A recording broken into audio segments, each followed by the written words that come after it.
Lag BaOmer Sameach to everybody. We're finishing off the book of Vayikra, Parsha Bechukotai, and there is an anomaly in this whole inyan of the tochecha that we see in Parshat and we read about in Parshat Bechukotai. We read about the tochecha. The tochecha is the admonition, the rebukes that Hashem gives. And we found that there are two tochachot that are like very frightening ones that are recorded in the Torah, the one in Parshat Bechukotai, in our Parsha, and then the famous one also in Parshat Kitavo. We read both of them before, like sort of Yemei Hadin. We read this always before Bechukotai. We read the tochecha just before Shavuot, and we read the tochecha of Parshat Kitavo always before Rosh Hashanah. Shavuot is also a type of Rosh Hashanah because that's a time that we are judged on the fruit of the trees. What's so difficult to understand is that Parshat Bechukotai has got 49 curses. Parshat Kitavo, the tochecha, has got 98, so mamash curses, almost double. Some say that it's basically 100. And people have remarked that the 49 correspond to the 49 days of the Omer, the 98, or like topping it up to 100, without going into all the details. That sort of parallels the 100 kiyot that we say before, that we blow before Rosh Hashanah. But if we're comparing now these two tochachot, which the Ramban does, the one's referring to the Churban Beit Rishon, the second one in Parshat Kitavo is referring to the sins and the Churban of Beit Sheni, we'll see something very difficult. The difficulty is as follows. In Parshat Bechukotai, it tells us that if the Jewish people don't do the mitzvot, they don't walk in the destiny that they are meant to. And now the Torah uses two phrases which are very, very harsh phrases. The one is in Bechukotai timasu. The Torah tells us that if the Jewish people found the mitzvot of Hashem to be disgusting, ve'imet mishpatai tig'al nafshem, and if you find that, again, the commandments that are command you, Hashem says, that you find them like abhorrent, you feel that you want to, tig'al nafshem basically means that you want to vomit instead of like doing them. So then Hashem's going to bring such and such a punishment. And now the difficulty is that in Parshat Bechukotai, the Torah, after saying that there's these 49 curses, the Torah promises reconciliation and that there'll be a time where the Jewish people will be saved. It says in chapter 26, verse 42, Hashem says, despite everything that you did, Yaakov, I'll remember the covenant of Jacob, Yitzchak, also the covenant that I made with Yitzchak, Abraham Iskor, I remember the covenant that I made with Abraham, I'll remember that. Eretz Iskor, I also remember Eretz Israel. And then it says that Hashem will never reject the Jewish people. On the other hand, in Parshat Kitavo, there the Torah doesn't speak about such a bad like reaction of the Jewish people. Okay, it says that if the Jewish, I'm not saying okay in that way, I mean that the Jewish people, if they don't keep the mitzvot, Hashem will bring 98 curses. And then the Torah doesn't end off with any words of consolation, no words of comfort. It just says that Hashem, how does it end off? That Hashem will exile the Jewish people, Hashem will return them to Mitzrayim, and with boats, and that the Jewish people will be over there put up for slaves, and there'll be so many slaves people won't even want to buy them. That's how the tochecha ends. So now, to repeat the difficulty, it's as follows. In Parshat Bechukotai, it speaks about three expressions of the Jewish people not keeping the covenant. One, that they were not keeping the covenant. Two, the word yimasu, which means that they found the mitzvot disgusting, chalila. And number three, that tig'al nafshi means that you found that the third expression is that the Jewish people found a goal nefesh. Goal nefesh is that you want to vomit. So how can it be in these three expressions? What's the punishment? There is 49 punishments, but in the end, there's comfort. Hashem said, I'll remember the covenant.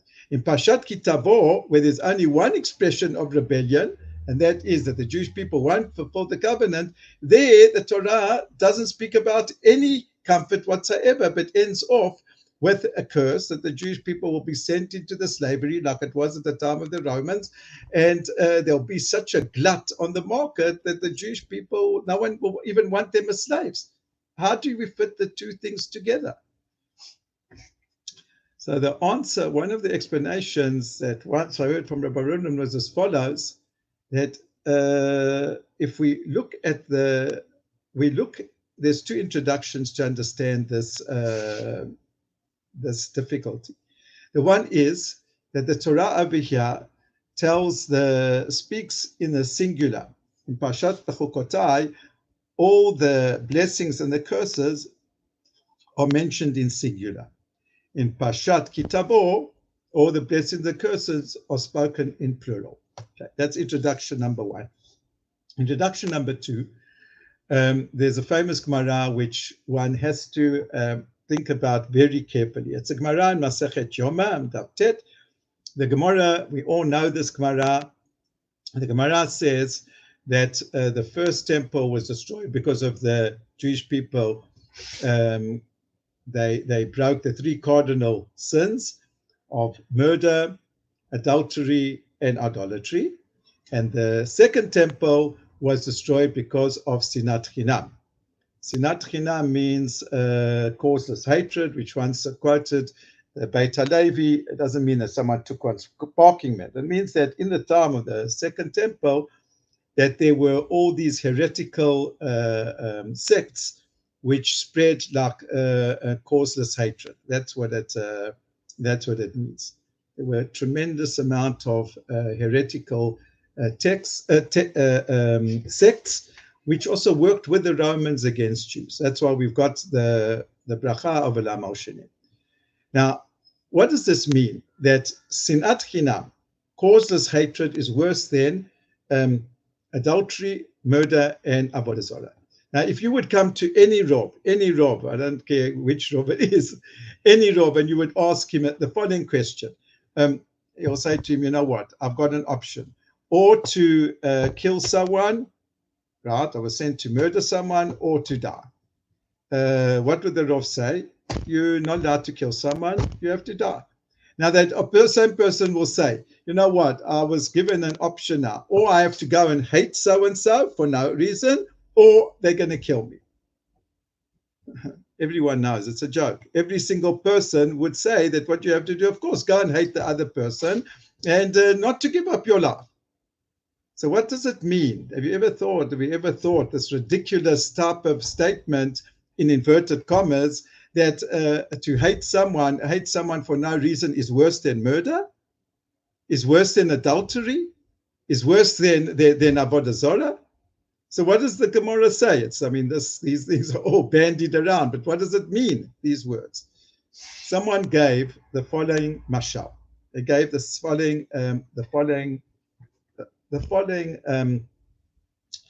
following parable. It's a person standing in the rain. He stands in the rain. What's going to cause him to be wet? The rain. Let's say now a person, as there's rain, and he takes an umbrella and he's standing with the umbrella on top of him. And then he's not dry. Someone comes from the side, and what he does is he snatches away the umbrella. So the question is now, it's not such a question now, but it's not a big philosophical question. But the question is, who is causing the person to get wet? Is it the rain or the person who snatched away the umbrella, who was protecting him from the rain? What the Gemara means to say is as follows, that there's absolutely no doubt that any person who's got any rational capacities understands that avodah zarah and murder and adultery is worse than sinat chinam. The thing is like this, that when there are those three sins, if somehow there is a tremendous unity amongst the Jewish people, then that's the umbrella. And that saves partially the Jewish people from getting wet, in other words, from getting certain punishments. A classical example, because the word unity is so perverted, people use it in such a crazy way. Unity with the enemies, they call unity. When we speak about normal unity, the unity, I'll give you an example from the Gemara. The Gemara says that Eliyahu was hounded by Achab. He wanted to capture Eliyahu and to kill him. Then by Obadiah, the prophet, in a cave.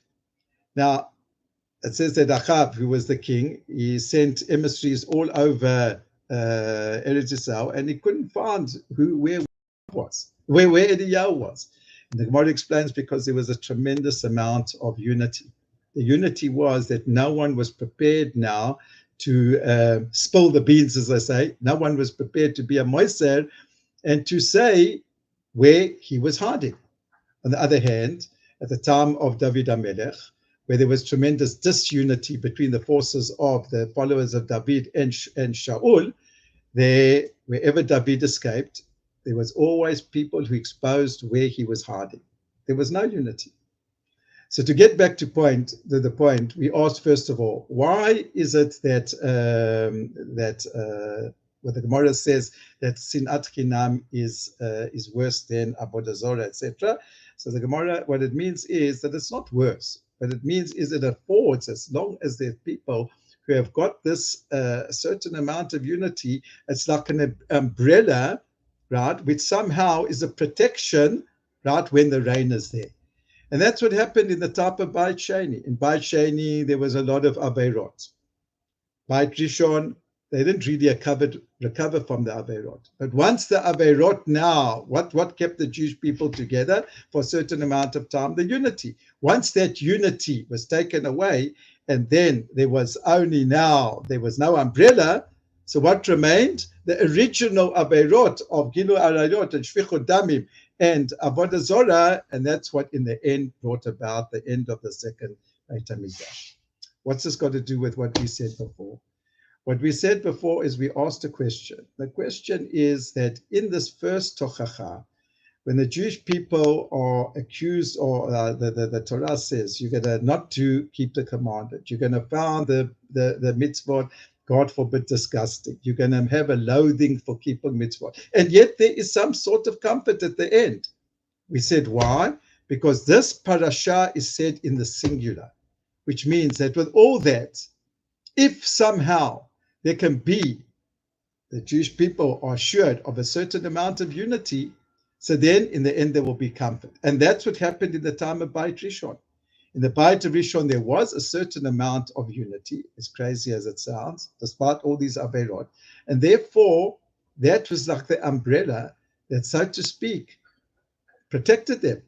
The Jewish people suffered unbelievable. It was just unbelievable. Can you imagine, after 850 years, the Jewish people went, for the first time in history, they went into exile. The Beit HaMikdash was destroyed. There was no property, but there was a limit. After 70 years, they returned because of that umbrella. And on the other hand, Beit Sheni, when there was no umbrella, there was no unity, and that's why the tochecha is mentioned in the plural. So then all those previous Aveirot, those three cardinal Aveirot, they came to the fore. They were the rain, and there was now not even a minimal amount of protection by the umbrella of unity. So now what it caused the destruction, which we haven't yet recovered from. So that explains the difference. But Kodesh Baruch Hu Be'ezrat Hashem, now that we're reading Bechukotai, at the time of Yav Sfirat Omer, which was Talmidim of Rabbi Akiva, passed away, etc., without going into that whole saga, that's a time also to strengthen these inyanim of the Limudat Torah and of a true unity. Shabbat Shalom Lekula.